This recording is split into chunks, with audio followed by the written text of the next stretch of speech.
Buenas tardes, estimados colegas. Hoy día nos corresponde hacer una exposición bastante novedosa, porque vamos a mezclar el mundo nuestro, el mundo minero, con el mundo de la ciencia, a través de un brillante expositor y un brillante científico, como es Carlos Conca, como es mi amigo Carlos Conca en realidad. Esto es importante. El Carlos Conca, lo más destacado para un minero que lo mira de lejos, es que es el único premio nacional de ciencia que se ha acercado a la minería. Se ha acercado a la minería con sus herramientas científicas, con matemáticas, con física, con análisis profundo, etc. Y desde ese punto de vista no podemos dejar de celebrarlo, y me gustaría, como se llama, que recibiéramos su exposición con extremo interés. Voy a comentar un poco sobre el currículum de Carlos Conca. Él realizó sus estudios primarios y secundarios en el San Gabriel. Luego ingresó a la Facultad de Ciencia Física y Matemática de la Universidad de Chile en el año 72 y obtuvo de ingeniero matemático en enero del 77. El trabajo de fin de carrera fue una memoria titulada Nueva Estrategia de Ramificación y Acotamiento para la Resolución de Problemas Lineales Binarios.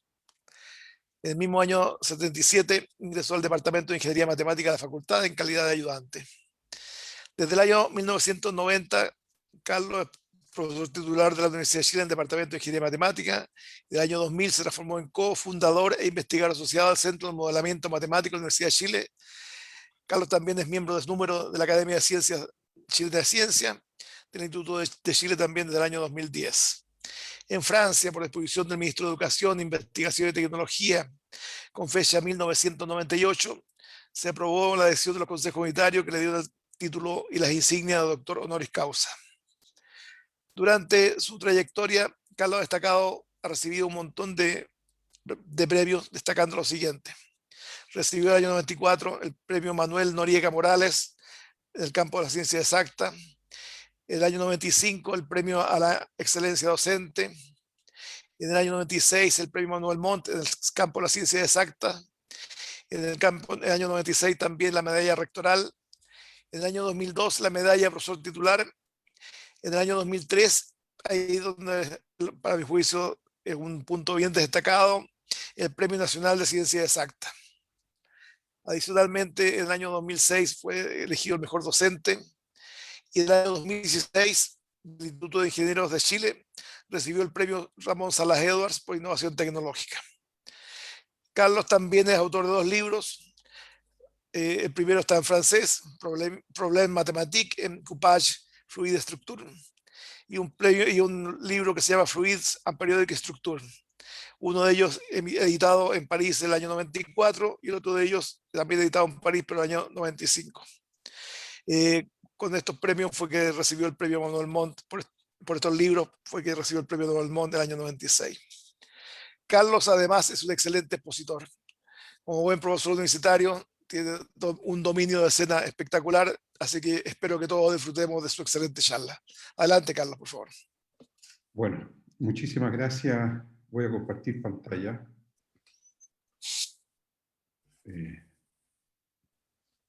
Voy a poner en pantalla completa. Ya, perfecto. Bueno, muchísimas gracias, Juan, por esta introducción y por este raconto de mi currículum.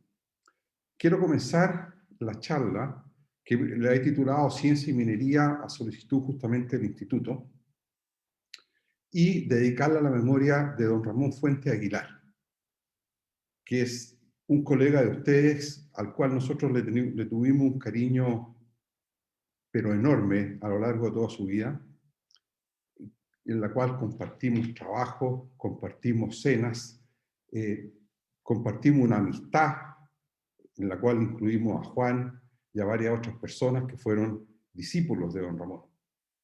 Don Ramón falleció recién en enero pasado, pocos días después de que habíamos conversado con Juan de la posibilidad de hacer justamente una exposición en el instituto. Y bueno, después del fallecimiento de don Ramón, era más o menos evidente que la exposición había que hacerla en honor a él. Bien, para comenzar, y el punto de partida de mi exposición es justamente que nos pongamos de acuerdo sobre qué entendemos todos por ciencia y por minería en el día de hoy. Porque estos son conceptos, son vocablos, ¿no es cierto?, que han evolucionado mucho desde su origen hasta hoy. Y no siempre uno tiene la idea de lo que hoy exactamente se entiende por ciencia y se entiende por minería. Entonces, la primera lámina justamente lo que pretende es que nos pongamos de acuerdo sobre un piso común en qué entendemos hoy por minería y por ciencia. Entonces, les puede parecer extraño, pero la verdad es que hoy en día la minería, como lo conversamos en la introducción de la charla, se asocia con una actividad económica, ¿ya? Está muy lejos de lo que fue en sus orígenes, como lo vamos a ver más adelante. Y es una actividad económica del sector primario cuando uno está pensando en extracción de minerales, ¿no es cierto?, desde el suelo o el subsuelo de la tierra, incluyendo los océanos incluso, ¿ya? O una actividad del sector energético cuando estamos pensando en la extracción de combustibles fósiles. Pensemos petróleo, gases y otras cosas, ¿ya? O sea que la palabra minería hoy en día está muy cercana a la palabra economía, que en el fondo significa administración, si ustedes quieren, ¿ya? Administración de riqueza, administración y generación de riqueza, de cómo las sociedades se organizan para resolver las necesidades, ¿no es cierto?, económicas y la necesidad de disponer de riqueza, ¿no es cierto?, dentro de la sociedad para resolver muchos problemas, digamos, ¿ya? Y de hecho, es tan evidente esta asociación con la economía de la minería hoy en día, de que la minería es considerada como uno de los indicadores básicos de las posibilidades que tiene de desarrollo una región o un país, ¿ya? O sea, de alguna manera mide la riqueza, ¿no es cierto?, que le permitirá al país el día de mañana desarrollarse. De ahí lo fundamental de la minería y en particular para un país como el nuestro. Ahora, cuando uno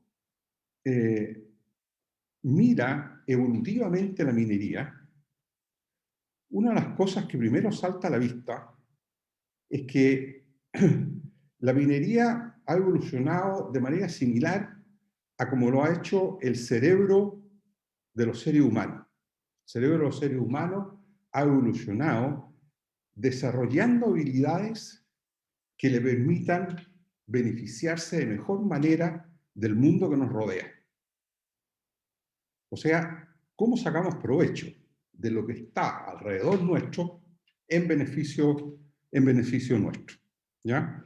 Y la minería, la verdad es que, ya lo vamos a ver, en todo momento siempre he tenido ese como objetivo fundamental y que lo diferencia de alguna forma, al menos, de los orígenes iniciales de la ciencia, en donde la ciencia más bien estaba pensando en algo distinto. Más que beneficiarse de la realidad, la ciencia lo que desde un comienzo pensó en hacer era más bien entender la realidad, lo cual es algo bastante distinto, sobre todo en cuanto a las metodologías que había que usar, porque en un caso uno más bien usa lo que vamos a ver, los métodos más bien de carácter experimental.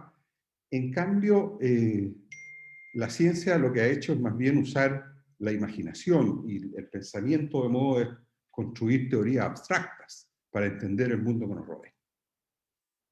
Bueno, hoy lo que pasa con la ciencia hoy en día también es un fenómeno que dista bastante de lo que fue la ciencia en su origen, ¿ya? Hoy, la verdad es que la ciencia ha copado prácticamente todas las actividades o todos los quehaceres del ser humano, ¿ya? resulta difícil encontrar lugar donde todavía la ciencia no termine penetrando, porque es bien increíble cómo el pensamiento científico ha logrado permear en todo. Y hay yo he hecho aquí, lo que ustedes pueden ver en azul ahí en el lado derecho, es como una pequeña clasificación de distintas ciencias que hoy se conocen. Bueno, están, por supuesto, las más simples o las más históricas, digamos, que son se llaman las ciencias básicas, que uno las puede dividir en formales y ciencias naturales. Las formales están más bien las matemáticas, la computación, que usan mucho la abstracción. Después están las ciencias naturales, que son también originales. Está la física, la química. Se podría pensar también en la biología, pero la biología es una cosa intermedia entre la física y la química, digamos, ¿ya? Es más bien descriptiva. Después están las famosas ciencias sociales, que incluyen a la economía, ¿no es cierto? Y están las ciencias aplicadas, que es la ingeniería, la medicina, etc. ¿De acuerdo? Entonces, el mundo de la ciencia es hoy enormemente amplio y abarca, como decíamos, prácticamente todo el quehacer del ser humano. Ahora, en esta charla, cuando hablemos de ciencia y minería, nos vamos a referir principalmente a las ciencias naturales. ¿Cómo ligamos la física, la química con la minería? ¿Ya? Es un caso particular, porque la verdad es que cuando uno mira este cuadro que está acá, la minería tiene puntos de contacto y intersecciones no vacías con prácticamente todas las ciencias, ¿ya? En particular con las ciencias sociales. Ya dijimos, la minería se asocia con una actividad económica. Con las ciencias aplicadas, ¿para qué decir? Con la ingeniería. Está la ingeniería en minas, está la metalurgia, pero lo más importante es, dentro del punto de conexión entre la ciencia aplicada y la minería, es lo que se llama la ciencia de materiales, de cómo diseñar, la ciencia de cómo diseñar y concebir nuevos materiales, mezclando materiales que uno ya conoce, tratando de obtener cosas que tengan propiedades que no están, que son mejores que las propiedades de cada una de sus componentes. Bueno, ese es un mundo muy, muy interesante. De hecho, existe una ingeniería que se llama la ingeniería en ciencia de materiales, que se enseña, incluso aquí en Chile también hay algunas universidades que la enseñan, pero sobre todo en el extranjero, ¿ya? Bueno, pero esa parte tampoco vamos a profundizar mucho. Es muy bonita en realidad porque se usa mucha matemática. Bueno, la verdad es que ahí hay un punto de conexión tremendo entre la ciencia o la ciencia aplicada y la minería. Pero, como les decía, me gustaría que nos detuviéramos en esta otra relación entre las ciencias naturales, ¿no es cierto? Estamos pensando física y química, y la minería, que en sus orígenes tenían formas de ver el mundo con cosmovisiones muy distintas. Como decíamos, la minería siempre ha tratado de ver cómo beneficiarse del mundo que la rodea, mientras que las ciencias naturales se inician tratando de entender la realidad. Pero que con el tiempo se han unido de manera mucho más real y mucho más fuerte de lo que podríamos imaginar. Ahora, ¿qué pasa con las ciencias aplicadas cuando se trata ya sea de beneficiarse o entender la realidad? Bueno, ese es un tema complejísimo que daría también para muchas otras charlas y que está en el origen de estas famosas siglas I+D, más I chica y más emprendimiento. O sea, cómo hacemos investigación, cómo hacemos desarrollo, cómo hacemos innovación y después cómo emprendemos, ¿ya? De modo que la relación entre las ciencias aplicadas y la minería también es fuertísima y esa cadena I+D más I chica más E minúscula lo dice todo, ¿ya? Pero bueno, comencemos con, entonces, centrándonos en el tema de las ciencias naturales y en el tema de la minería. Entonces, tratemos de hacer esa conjunción entre las ciencias naturales y la minería. Y para ello, tengo que comenzar con los orígenes de la minería en un sentido más o menos como lo conocemos hoy en día. O sea, esa minería que extrae mineral del subsuelo o de la superficie terrestre, pero que después hace procesamiento de ese mineral hasta convertirlo en un metal que sea útil. ¿De acuerdo?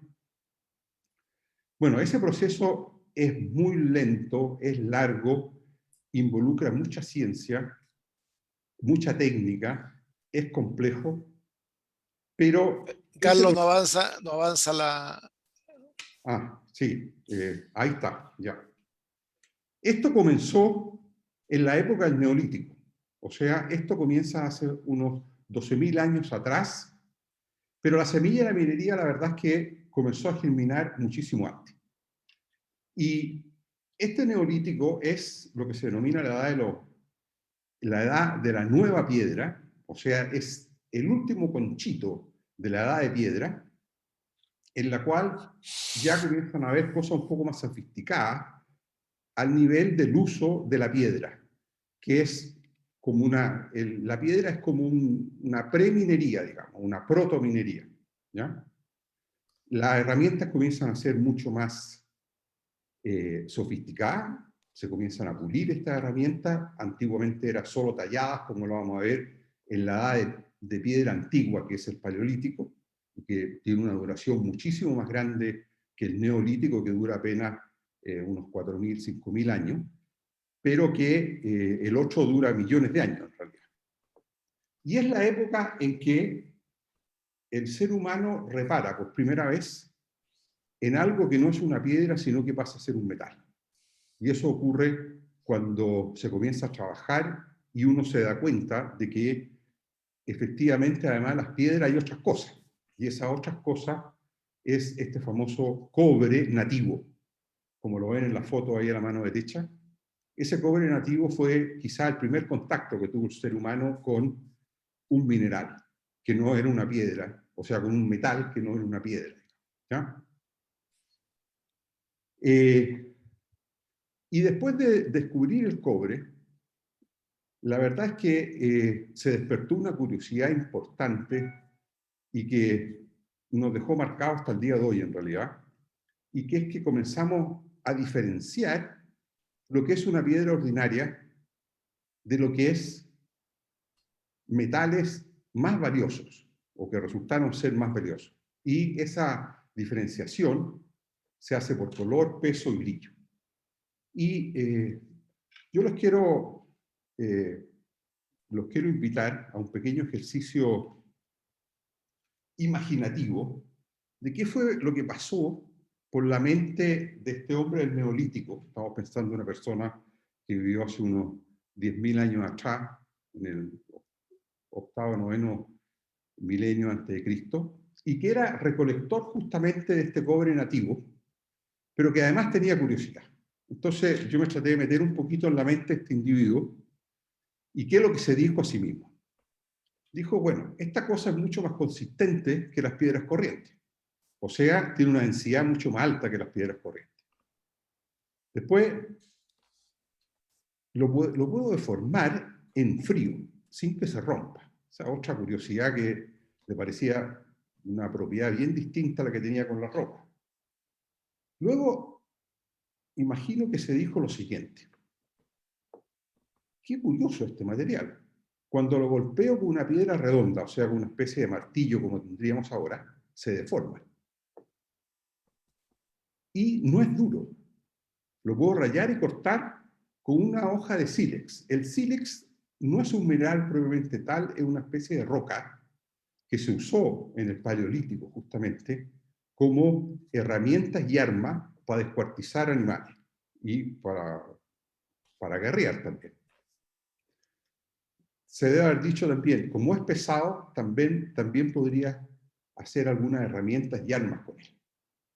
Bueno, quisiera postular que posiblemente así comenzó la conquista del metal y que, bueno, el neolítico es cuando aparecen justamente los pastores, el ganado, comienza la agricultura y muchas de esas personas se interesaron más tarde, o en ese momento, por empezar a hacer minería. O sea, empezar a mirar estos minerales que encontraba y ver cómo se podían obtener cosas más puras a partir de esas menas o de esos minerales. Porque, bueno, antes de ello, y por eso digo que el germen de la minería está incluso antes del neolítico, está en el paleolítico, porque el Homo habilis, hace ya más de 1,5 millones de años atrás, extrajo y manipuló estas hojas que ustedes ven aquí a la derecha, que es esta roca de sílex, que la cortaban de cierta forma, golpeándola seguramente, para trabajarla como cuchillos para descuartizar animales. O sea que ya había un interés, ¿no es cierto?, en algo que no era exactamente una piedra o algo que era un poco mejor que una piedra, para utilizarlo en beneficio de la sociedad.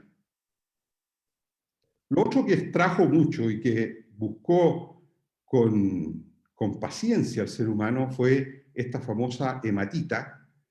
La hematita, me imagino todos saben que es una mena de fierro, ¿ya? Es un óxido de hierro, y que la utilizó para seguramente estos pigmentos que usaba en las cuevas.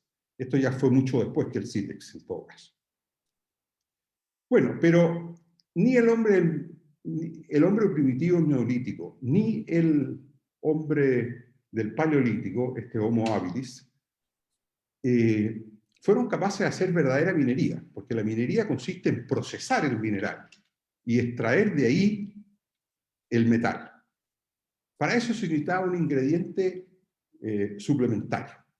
Y ese ingrediente suplementario que había que integrar a esto y que dio pie justamente a que floreciera la minería y que apareciera la minería tal como la conocemos hoy, es el fuego.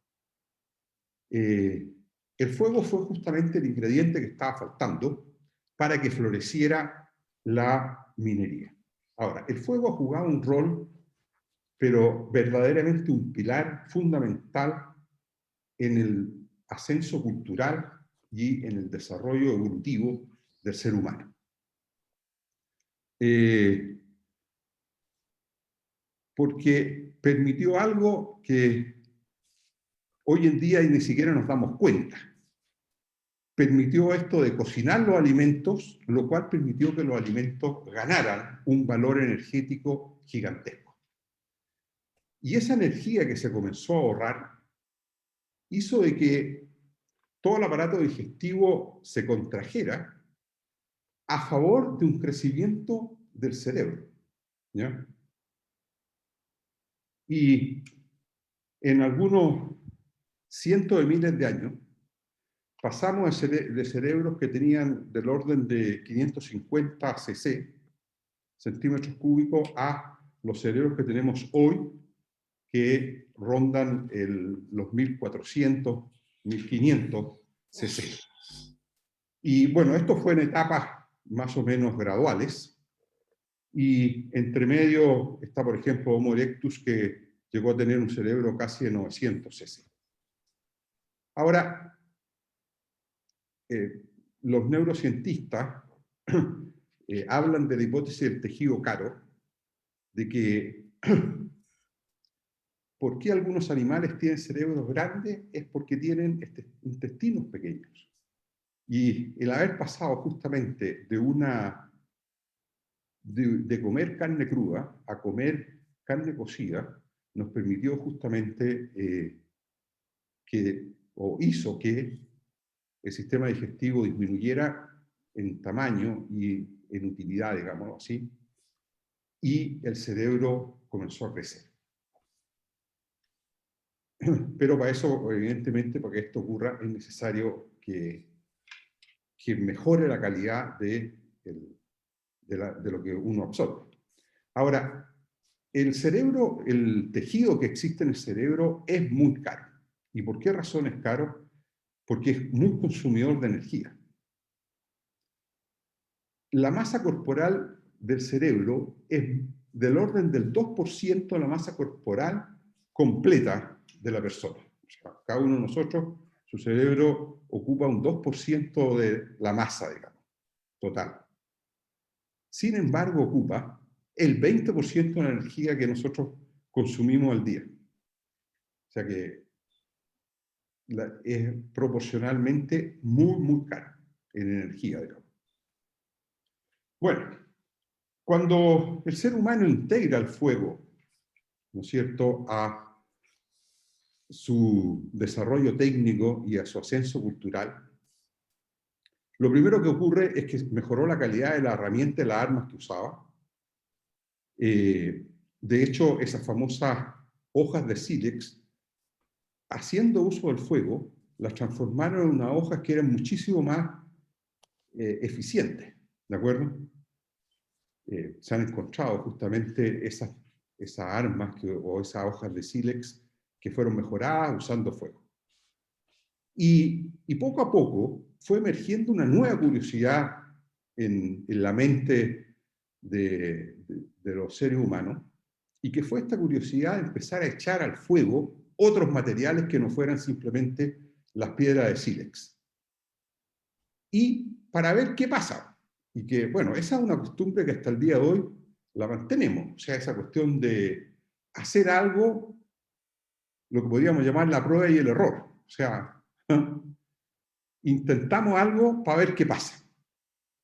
Y bueno, poco a poco fuimos repitiendo esta experiencia de echar minerales al fuego y fuimos aprendiendo. Se hacía variar la temperatura, por ejemplo, a la cual se sometía lo que uno echaba al fuego, y también las proporciones de los materiales que se echaban al fuego. Y con esto emerge este punto en común que tiene, a mi juicio, la minería con la ciencia, que es el método experimental o lo que se conoce como empirismo, en donde uno aprende, se genera conocimiento y se progresa por observaciones repetidas y comparadas. Esto es lo que podríamos llamar una curiosidad orientada, o mejor, una prueba y error orientadas, ¿ya?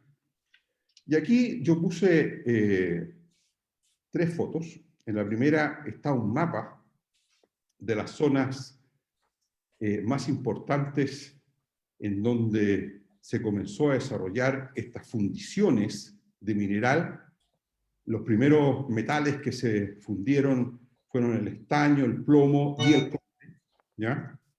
Y uno de los lugares emblemáticos donde se hacían estas fundiciones, en este lugar que se llama Catalhoyuk, que es una especie de, es como el norte de Chile, digamos, en su época, ¿ya? Estamos hablando de hace 8.000, 10.000 años atrás, ¿no es cierto?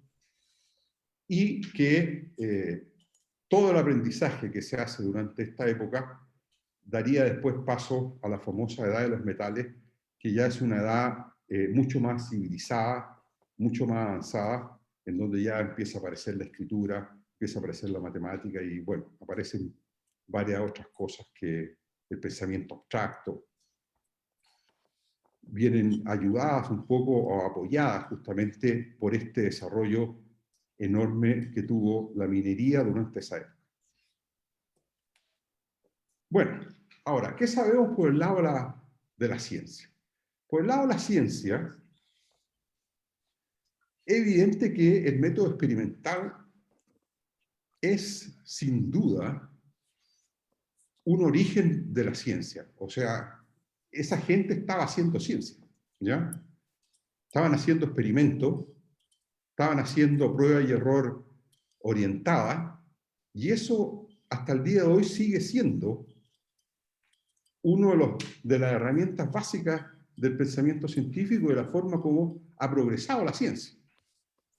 Sin embargo, cuando uno conversa con científicos, sobre todo los más puristas, a ellos no les gusta, son un poco reticentes a pensar de que el empirismo es una de las herramientas fuertes de la ciencia. Ellos piensan de que la ciencia es la construcción de teorías que permiten predicciones, porque el empirismo en general no permite predicciones, es simplemente prueba y error y aprendizaje, pero uno no está viendo qué va a pasar hacia adelante. En cambio, las teorías científicas, que es lo que le gusta a los más puristas, esas sí permiten decir qué va a pasar con el universo de aquí a miles de años, ¿ya? O qué va a pasar con las especies vivas de aquí a miles de años, etc. ¿Ya? Y entonces ellos prefieren datar el origen de la ciencia en la escuela jónica, que es Mileto, es Tales de Mileto, ¿no es cierto?, que era un matemático en realidad, Anaxímenes y Anaximandro, que eran más bien filósofos, bueno, todos eran filósofos, pero Tales de Mileto también hizo mucha matemática, y ellos, la verdad es que eran muy amigos, y configuraron una idea, y una idea que fue muy revolucionaria para el momento, pero que han pasado miles de años, ¿no es cierto?, y que se ha ido asentando y que a muchos les gusta ver a esto como la semilla de la ciencia, y que es justamente esto de tratar de entender el mundo que a uno lo rodea, independiente de el discurso, el paradigma del momento, que en ese caso era la mitología. O sea, ellos dijeron, mire, nosotros nos estamos haciendo muchas preguntas sobre qué está pasando alrededor nuestro y no tenemos por qué hacerle estas preguntas a los dioses, sino que la idea es que se las hagamos mejor a las cosas mismas. Y mirando a las cosas, uno le pone la pregunta y es esa cosa la que de una u otra forma a uno se lo responde, ¿no es cierto?, indirectamente o directamente, ¿ya? Y no es necesario preguntarle a los dioses ni creer, ¿no es cierto?, en agentes divinos para poder responder qué es lo que está pasando alrededor. Ahora, yo aquí en la parte de abajo puse esta foto. Primero, la que está al lado izquierdo, la quiero usar como metáfora, para demostrar o para convencerlos de que en realidad entre el empirismo y esta visión abstracta de lo que es la ciencia, que construye teorías que predicen, es imposible trazar una línea divisoria entre ambas. Todo está entremezclado, ¿ya? Y incluso los científicos más puristas, al momento de que tratan de construir una teoría, están pensando en experimentos, ¿ya? Y están pensando si es que sus teorías son compatibles o no con los experimentos.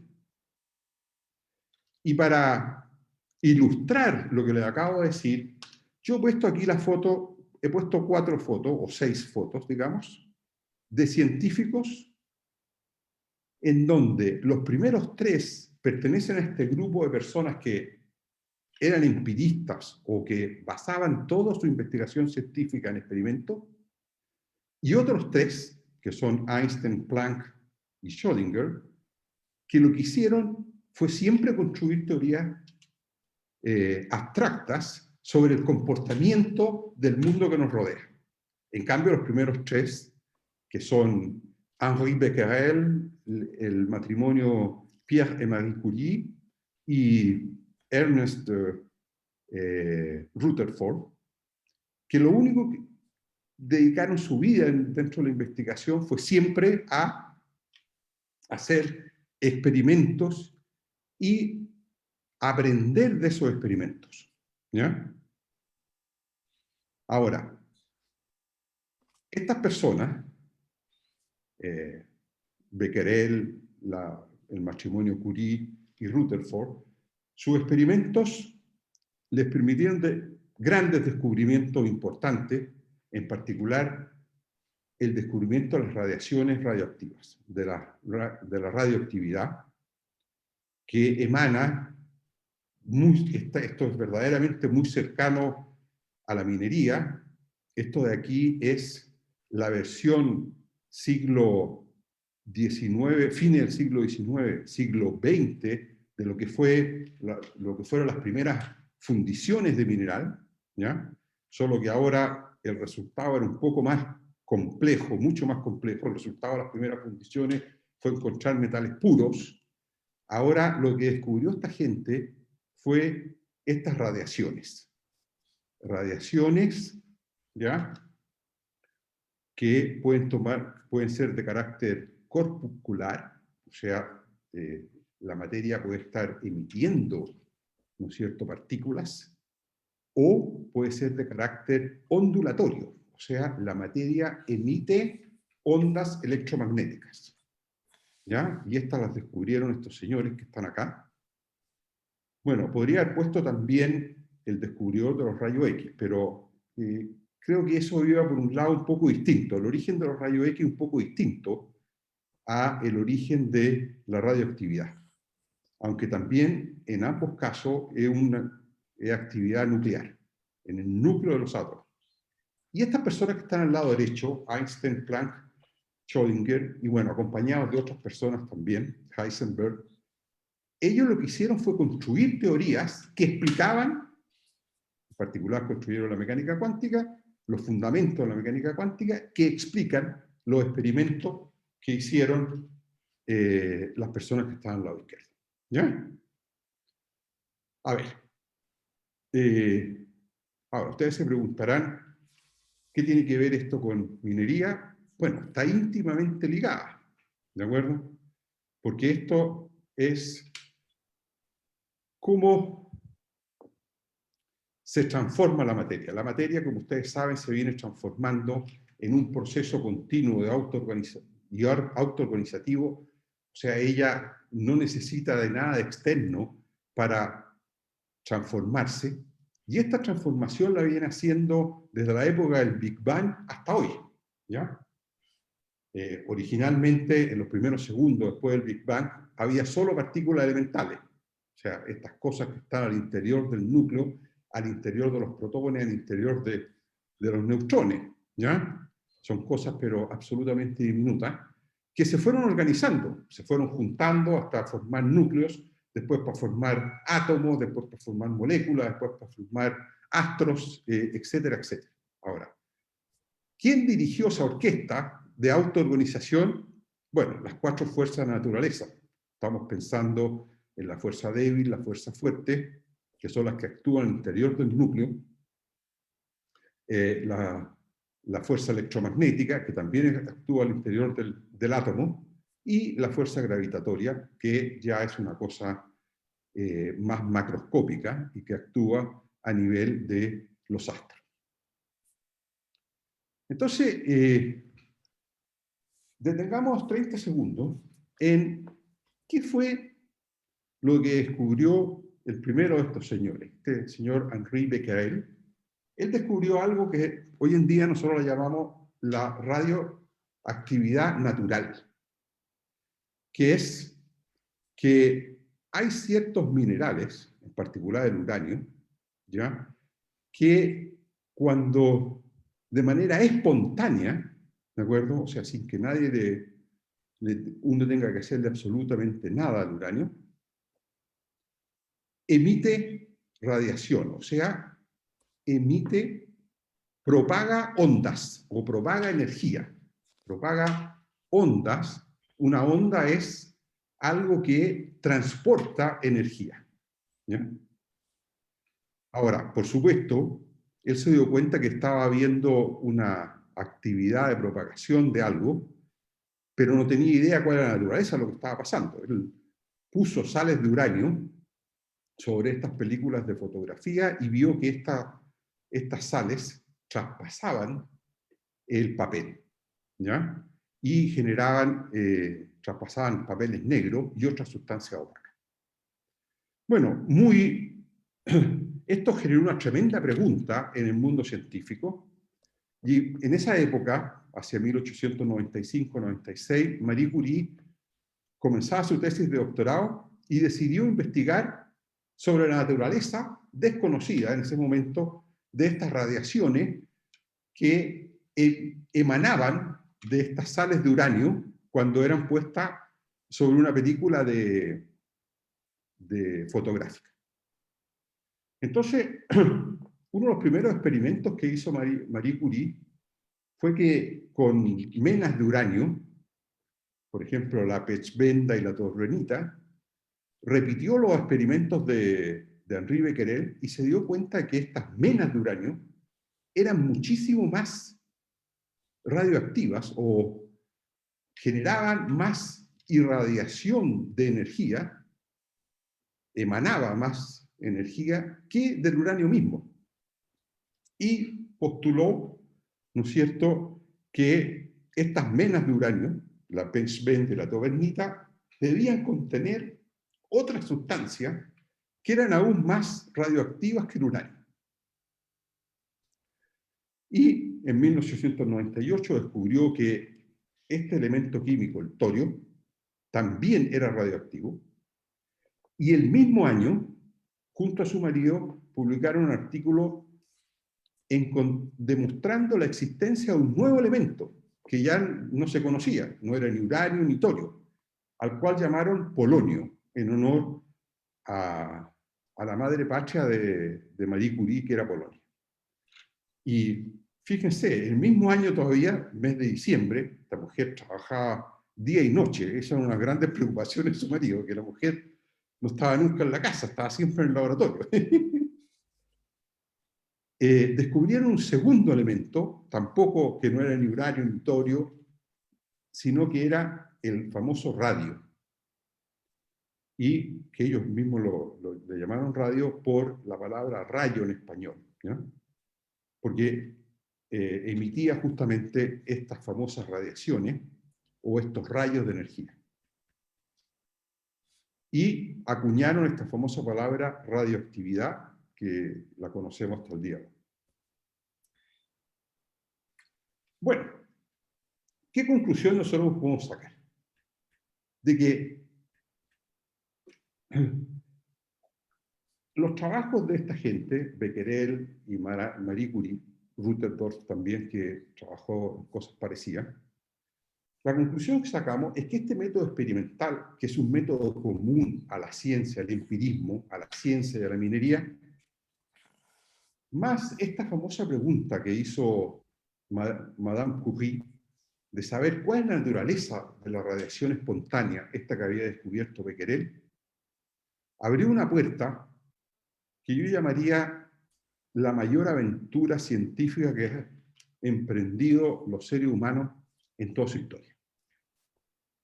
Y abrió esta, llamémoslo la caja de Pandora, que verdaderamente es una caja que no tiene un horizonte visible, nadie sabe hasta dónde nos puede llevar.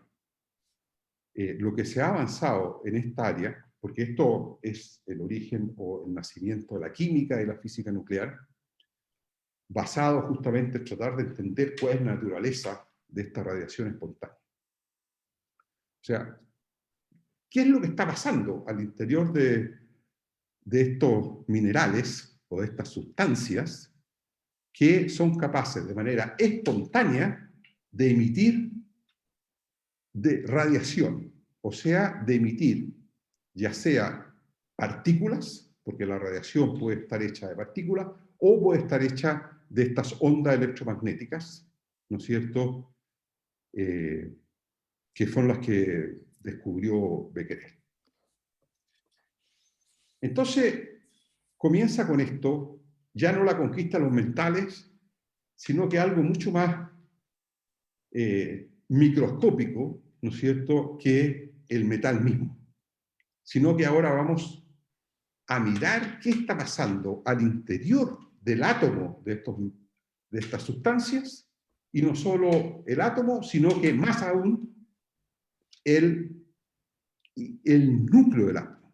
Eso es lo que se llama subatómico. Es entender qué pasa al interior del núcleo, que el núcleo, como ustedes saben, está conformado por neutrones y por protones. ¿De acuerdo? Ahora, dentro del protón y dentro del neutrón están lo que se denominan las partículas elementales, ¿ya? Ahí hay fotones, neutrinos, positrones. Bueno, ese es un mundo, es una fauna pero tremenda. Entonces, bueno, lo primero que descubrieron la gente que empezó a hacer química y física nuclear es que la radiación espontánea, que Madame Curie la comenzó a llamar la radioactividad, tiene su origen en los átomos de la materia que la emite. Pero más importante que eso, el origen está al interior del núcleo. Y que se debe a un desbalance o equilibrio o desequilibrio energético entre los neutrones y los protones. O sea, uno de los dos existe en mayor cantidad que el otro, o por lo menos contiene más energía que los otros. ¿De acuerdo? Y esos son lo que se llaman los núcleos excitados o inestables. Y que su tendencia es a perder esa energía de modo de volver a transformarse en núcleos estables. Y eso se produce por un procedimiento o por un proceso que hoy se le llama la desintegración nuclear o el decaimiento nuclear, en donde el núcleo pasa de un cierto valor energético a uno mucho menor. Entonces el núcleo pierde, libera o emite energía en forma de... Hay dos formas posibles de generar esta actividad. Libera esta energía, ya sea a través, ¿no es cierto?, de ondas electromagnéticas, o sea, es una emisión ondulatoria, o bien desprendiéndose de partículas dentro del núcleo, ¿ya? Y esa es una emisión particular. Es lo que se llama, o sea, ahí se emiten ya sean neutrones, protones, electrones, fotones. O sea, como que el núcleo está sobreexcitado y necesita liberar esa energía, y para liberarla lanza hacia afuera cosas.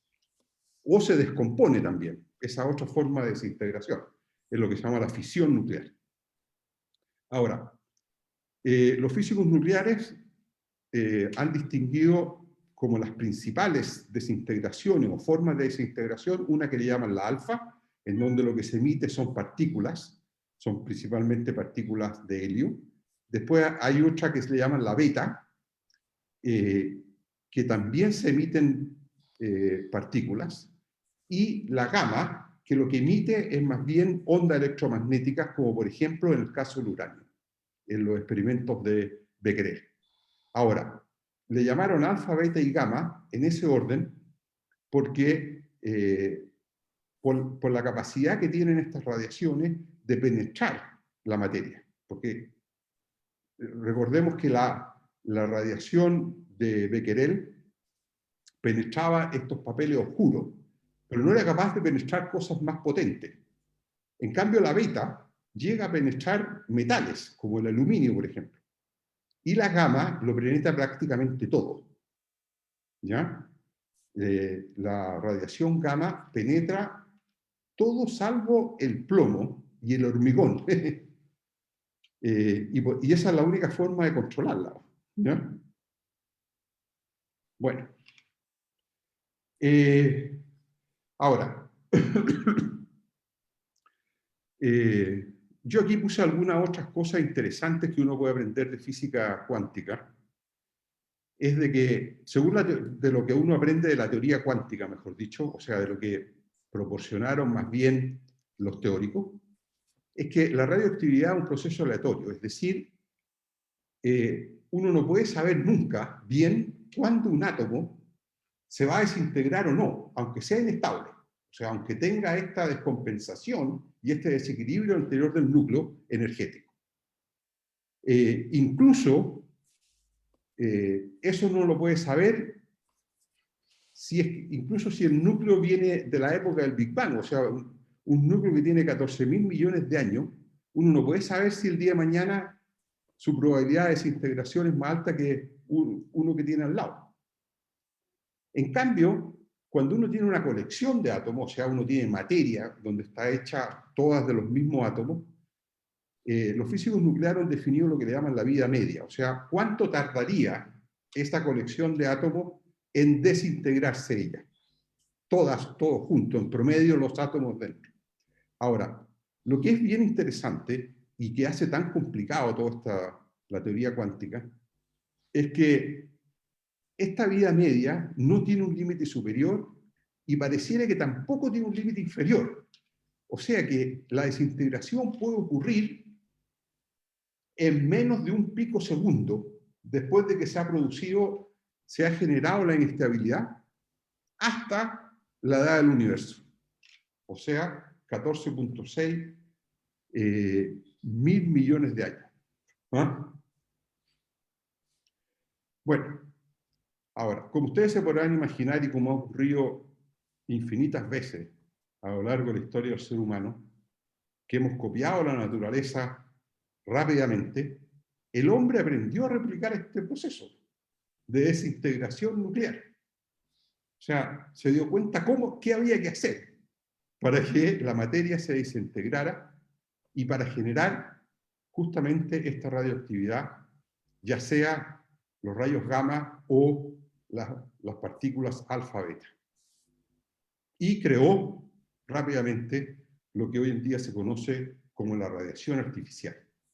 Y eso se hace usando reactores nucleares o aceleradores de partículas. Y el método o la forma de hacerlo es la misma que hace la naturaleza, pero ahora de manera artificial. ¿Cómo la naturaleza genera estos núcleos inestables?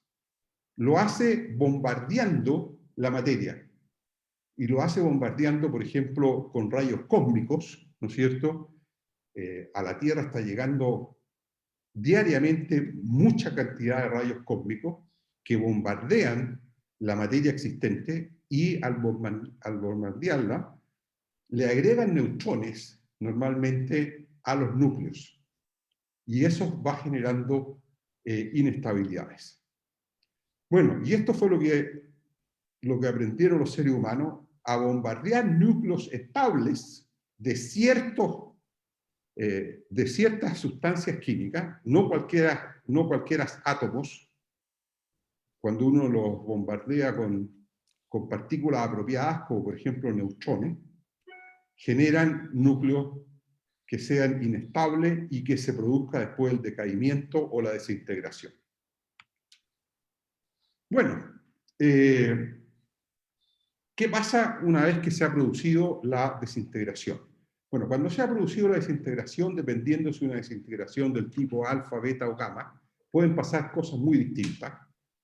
Y lo que uno obtiene son nuevos átomos que tienen ya sea un distinto n es el número de neutrones del átomo, o uno obtiene nuevos núcleos con distintos z, donde z es el número de protones.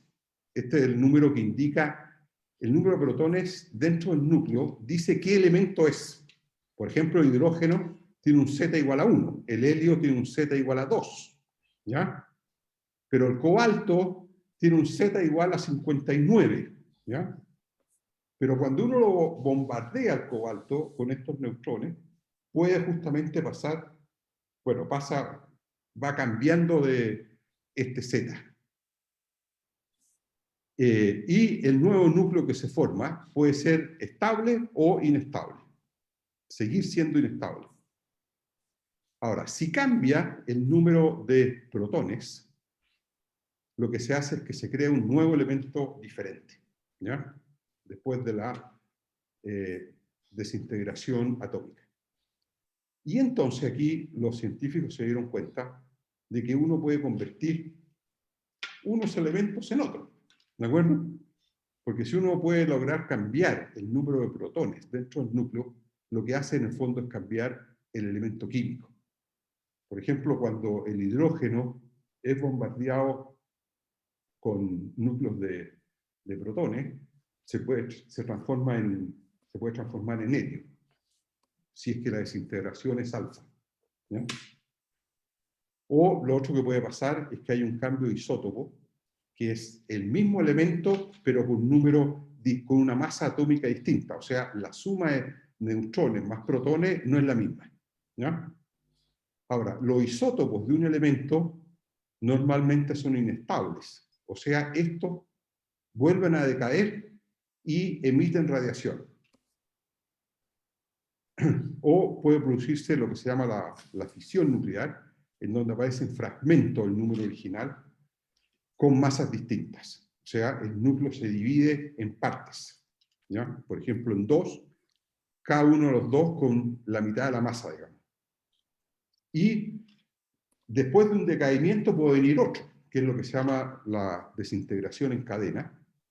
Por ejemplo, aquí yo puse este ejemplo en cómo se puede pasar de un plomo con un peso, con una masa de 212 partículas, o sea, la suma de neutrones más protones de 212, llegar a uno de 208.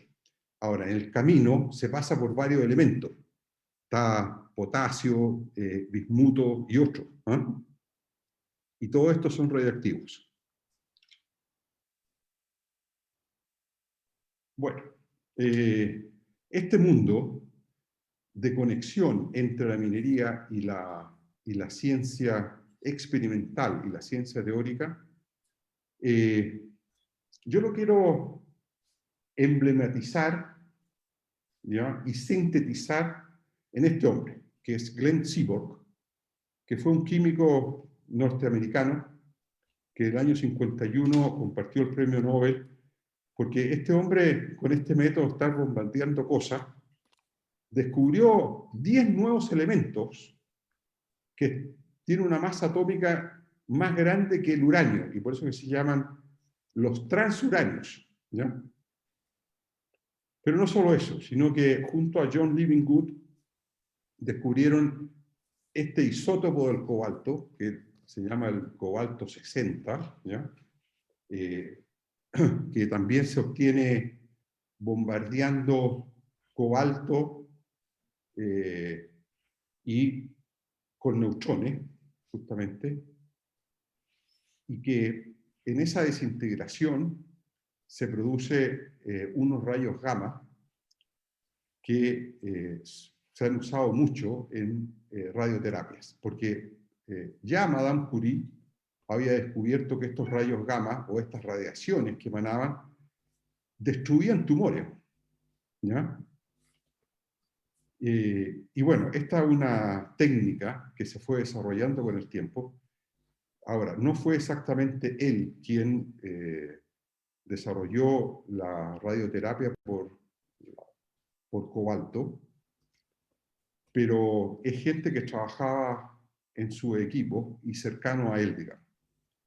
Bueno, este hombre fue muy productivo a lo largo de su vida. Aquí yo puse el paper en el cual descubrieron con Livingood este cobalto 60. Ahora, el problema de estas sustancias sintéticas que se construyen en los reactores es que tienen una vida media normalmente bajas. Este cobalto 60, creo que la vida media es del orden de los 5 años, cuando los elementos radioactivos naturales, como decíamos, pueden tener vidas del orden de 14.000 millones de años. O sea, normalmente son mucho más fuertes o mucho más resistentes, digamos. Estos se decaen con mucha rapidez. Bien. Ahora, este hombre ya es de los científicos que no tiene mucho que ver con Tales, ¿no? Ni con los científicos griegos, ¿no es cierto?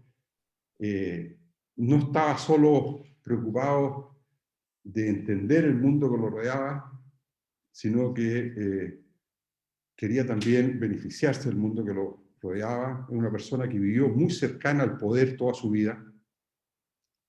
Fue asesor directo para asuntos científicos de 10 presidentes de los Estados Unidos, imagínense. Desde Truman en adelante. Formó parte del proyecto Manhattan. O sea que para él la ciencia no era un juego niño ni una entretención de filósofo. Bueno, para ir terminando, disculpen, parece que me he atrasado un poco. yo la pregunta que quisiera que nos hiciéramos es, después de todo esto, después de la física nuclear y, bueno, después de la minería que nos viene acompañando desde la época del Homo habilis, ¿qué hemos aprendido y qué no? Yo creo que, por lo menos de la física nuclear y de la física y de la química nuclear, yo creo que una de las cosas que uno más lo sorprende es que lo que uno no ve cuenta en esta vida. Y es muy importante. Y más aún, yo diría que es más válida que nunca esta frase de Antoine de Saint-Exupéry, que bueno, él no la escribió pensando en la ciencia ni mucho menos, sino que lo pensó más bien en las relaciones humanas, entre personas, entre amigos, entre personas que los unen lazos sentimentales fuertes. Pero yo creo que también es cierto en ciencia, que lo esencial muchas veces es invisible a los ojos. Y lo otro que uno concluye es que el rol de la autoorganización que ha autoorganizado la materia desde el Big Bang hasta el día de hoy ha sido central en la evolución del mundo físico, o sea, del universo. Y la sospecha es que esto además se puede aplicar al mundo biológico, o sea, a la vida, y al mundo cultural, o sea, a la mente. O sea, que de alguna forma la autoorganización, ahí donde no interviene la voluntad del ser humano, ni hay intención que busque una meta, se aplica también a la evolución de los seres vivos y a la evolución de nuestro comportamiento, o sea, a la cultura. Bueno, la otra conclusión que creo que se puede aprender es que esta famosa caja de Pandora que abrimos no solo contenía armas que eran positivas y que permitieron, por ejemplo, el desarrollo pacífico de la energía nuclear, con fines más bien altruistas, digamos, ya, hacia la sociedad. Pero también esta caja contenía armas y herramientas de múltiples filos. Y ha emergido, y emergió en realidad de esta caja Pandora, lo que podríamos llamar un verdor terrible, para usar la metáfora de este joven Benjamín Labatut, que escribió este libro, que se llama justamente Un verdor terrible, en donde la energía nuclear se ha utilizado con estos otros fines. ¿Ya? Está la bomba en Hiroshima, esta en Nagasaki, y fíjense ustedes, lo que vemos después de 70 años de que fueron explotadas estas bombas. Bien, para terminar, los quiero dejar con una entrevista que le hicieron al profesor Ramón Fuentes en el IAHR, cuando fue él elegido miembro de honor de este instituto. Entonces, para esto tengo que mostrar un video, pero ese video, yo creo que si me lo muestra este señor Valdés, este joven Valdés, aquí está. A él le hicieron la pregunta que cuál sería el mensaje que le transmitiría a las futuras generaciones. Y esta es la respuesta que él dio. ¿Qué mensaje le daría a usted, profesor Fuentes, a las nuevas generaciones, con todo lo que usted ha pasado y vivido? Bueno, el mensaje es bien simplona, es lo que les dije ya. Les recomendaría a los jóvenes ingenieros que estudien análisis y que estudien mecánica. Porque si usted no sabe deducir cosas, no le están enseñando capacidad analítica. Pero si usted no sabe hacer cálculos rápidos, tampoco sirve, digamos, como proyectista. Entonces, el punto de equilibrio es difícil, pero ese punto de vista hay que buscarlo, y los mismos muchachos, yo le diría que tengan la idea que tienen que tener. La rapidez de cambio es tan grande que una tecnología concreta se queda fuera de juego en 5 años. El doctor Levy, que no era un ingeniero, sino que era un matemático profesional, El doctor Levy tiene una frase en uno de sus libros que yo nunca lo he olvidado. Decía ahí que era importante enseñar matemáticas porque decía que antiguamente el problema era crear profesionales informados, lo que era difícil. Pero ahora había que crear profesionales capaces de informarse, que era más difícil todavía. Claro, no me dejo emocionar de escucharlo nuevamente. Parece que estuviera con nosotros, ¿no? Bueno, muchísimas gracias y disculpen el atraso, ¿ah? No, gracias a ti, Carlos, por una excelente charla. Tengo varias chats que me han mandado, ¿cómo se llama? Felicitaciones por una excelente exposición. Yo creo que no creo que nadie se va a atrever a hacerte una pregunta, digamos, que es difícil No, en este pero momento hombre. hacer una pregunta. Pero yo voy a comentar, no voy a hacer una pregunta, voy a comentar un hecho, digamos, bien raro y exótico. Estamos empezando a estudiar un yacimiento de fosfatos que tiene una cantidad enorme de fósiles, ¿cómo se llama? Prehistóricos, tiburones de monstruoso tamaño, digamos, lo cual hasta ahí lo entendíamos. Pero cuando estos fósiles enormes empezaban a tener una cantidad enorme de uranio, ahí no logramos entender nada. ¿Cómo se llama? En la zona donde hay más fósiles hay más uranio. Entonces, o sea, desde ese punto de vista, ¿cómo se llama? La minería empieza a ser una minería mezclada con biología, con algo de ese tipo, y la verdad las cosas que no entendimos nada. ¿Cómo puede haber uranio en una fosilización de animales prehistóricos, digamos, del año del cohete, digamos? Es algo muy, muy raro. Bueno, ojalá, como se llama, que en algún momento tengamos la sapiencia suficiente, conocer la realidad para entender qué pasó en esa época, por qué hay fósiles con uranio. No sé, la verdad, cosas. Carlos, ¿cómo se llama? No sé si algún colega quiere hacer alguna consulta en vivo, en directo, o algún Excelente comentario. pregunta, Juana. La verdad es que para pensarlo, ¿ah? Bueno, alguna vez alguien va a tener que resolverlo, pero no va a ser fácil, digamos, resolverlo. Sin duda. ¿Algún colega tiene alguna consulta para, en forma directa? Si no, le vamos a tener que dar una muy, muy grata, ¿cómo se llama? Despedida, Carlos, y muy, muy interesante, muy amena tu charla. Aquí sigo llegando a algunas felicitaciones porque realmente tu exposición fue muy profunda y muy científica. Muchas gracias. Muy buena charla, demasiado interesante, producción de alguien por ahí. Ok, muchas gracias, Carlos, No, nuevamente, y gracias gracias a a ustedes ustedes, por la colegas. invitación y bueno, conservemos la memoria de don Ramón. Creo que lo merece ampliamente, ¿ah?